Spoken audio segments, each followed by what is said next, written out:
Formless foes deep in my bones. The power you used to have over me simply with one phrase or a tone. Ha, he stickered. Style is not a form of expression. Fashion is shallow. He didn't know that we all have it in us, this tool at our fingertips, the simple small act of putting on clothes. Adornment. Adoring thyself is knowing thyself. It is a choice you can make. Something to have control over every day. It's a small way to say, hey, this is who I am today. This is what I want to convey. Symbols. That's what it is. We internalize them whether we know it or not. I choose a color because it makes me feel a certain way. These palettes and shapes, I choose to drape myself in, are an extension of me. How do I want to be? What's my role, my cartoon character? We are nature. Nature is inherently expressive. It's beautiful. Do you look around at the beauty in the world and say, wow, how vain and shallow this world is? That tropical bird of paradise, so full of itself. Those flowers, ugh, they just want to attract bees. How vapid. That distracting landscape, it just screams, look at me, look at me. But no, keep your eyes closed. For God's sake, don't mimic the aching, shameless sensuality of this legend of a verdant earth, seeping in its wonders, the luminousness of it all. Do not, for the life of you, be like nature. We're smarter than that. How scary, how dangerous to be a sensual, expressive thing, enraptured with the essence of this being. Careful, could create inspired feelings that might lead you to write poems or make music. Speaking of art, he said, that is so not useful. Why make art when you could do something fruitful? Contribute to the community. Don't be a flower, be a garden. Don't be a sculpture, be a building. Don't be circular, be precise in your thinking. Don't waste your time. Be productive. Don't be a soft rock on a hill, bearing witness to the crushing majesty of a millennium of sunsets. Be a cog in the machine. Keep things moving, chugging along. Be the train, the engine, make something of yourself. And if you're gonna make art, better monetize it. Because capitalism is king. I mean, money we all need. What would it mean to slow down the machine? What would it look like to unplug? To normalize the shedding of shoes, the dirtying of your feet in a virtually Venusian mood, to revel in reverie, awake in a daydream. What would it look like if you broke routine, broke it apart, made your body a work of art, lived truly from the heart? What would it look like if we all did this, if we shape-shifted as a whole, as a society? What would it look like if there was actual mutual support instead of anxiety? What if everyone's role was just as valuable as the other? Venerating expression, production, spirituality, and science all the same. What if there was equilibrium in this game? What opening of possibility? I just want to take this. It's better. Because it seems to me that we've got differences for a reason, that maybe I'm the puzzle piece that you needed. So when you tell me there's something wrong with the way I'm being, just know you're squandering my freedom. The chance to bring in something new. Because something new is breathing down your neck. This way of being has outmoded itself. Something new brings you to the edge of a wild unknown truth that even you have kept from yourself.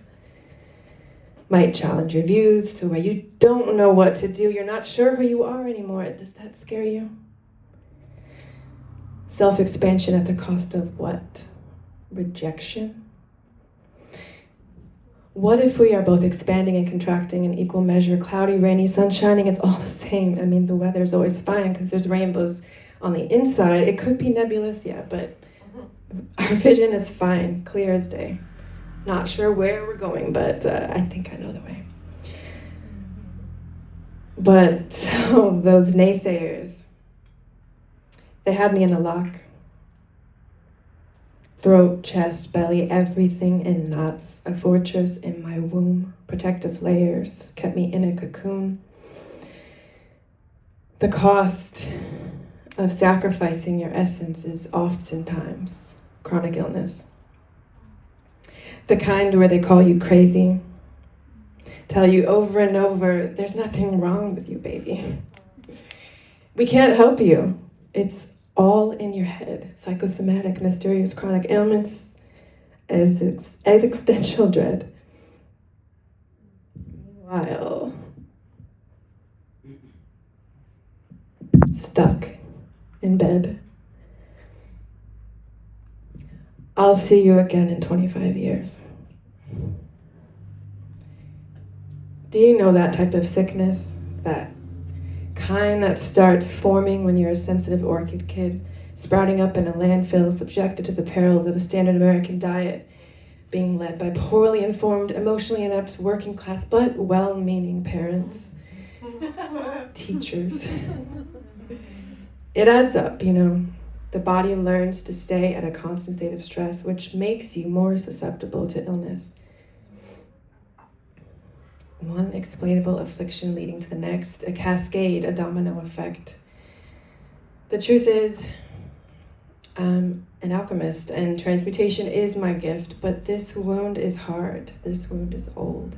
A grandmother cedar deep in the forest, left alone, roots reaching down, absorbing memories of yore,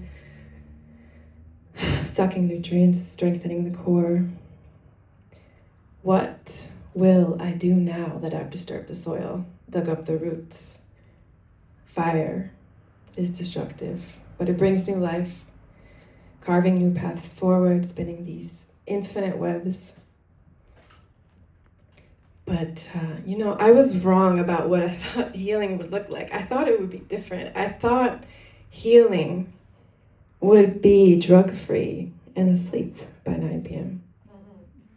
Waking up with a strict regimen of yoga and a cocktail of supplements. But it's actually suppleness, softness, the letting go of rigidity, the loosening of a tight grip on how things should be and being with what is. It's that subtle energy body, that whisper. Can you hear it? Balance, temperance, everything in moderation, including moderation. And if the remedy to exhaustion truly is wholeheartedness, then eat it up. Fill your cup. But sip slowly, for this creative brine is best savored one drop at a time. Once I went there, down the well of a remembering of my own medicine. It didn't take much. We sat in a triad, 2 witnesses, a forceful suck in and out of belly. Seamless, suspiring, and I was in the pocket. Consciousness split. Observing self as sound slip in from the ethers. I'm watching me. I'm watching myself wield vibration into invisible forms, purification, heat, sweat, and melting eyes. A pouring out of the inside, a long flow of lows and highs, ancient breath from the other side. It's that neon glow of an aura. It's been on my mind's eye, steeped in that luster. I'll know just who I am, just who I've always been. 'Cause the most alive I've ever felt was when I was dancing alone, unclothed, in a dark room just like the womb, relishing in the moment of a heavy hum, the primal as the day I was born, in a dark room just like the womb. Yeah, the freedom to move like a snake in the wind is huge.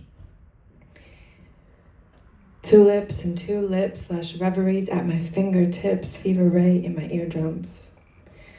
Revel in the moment with a heavy hum. It's the heart, it's the drum. All the way down to my roots, my tongue. It's bursting with hues of vibratory ringing as I lay there, singing. I'm dying daily, just to be born 1,000 times more. Soul forming into unknowns, this with painted lips and eyeliner. No, divine beauty isn't just within. It's moving. It is motion. It pours out of me. It purges me. Fecundity is an ugly word, but it confronts the vision of spring. Forms sprout about like tiny sculptures, and we too begin to sing ourselves anew, blooming, flowering, bursting with life.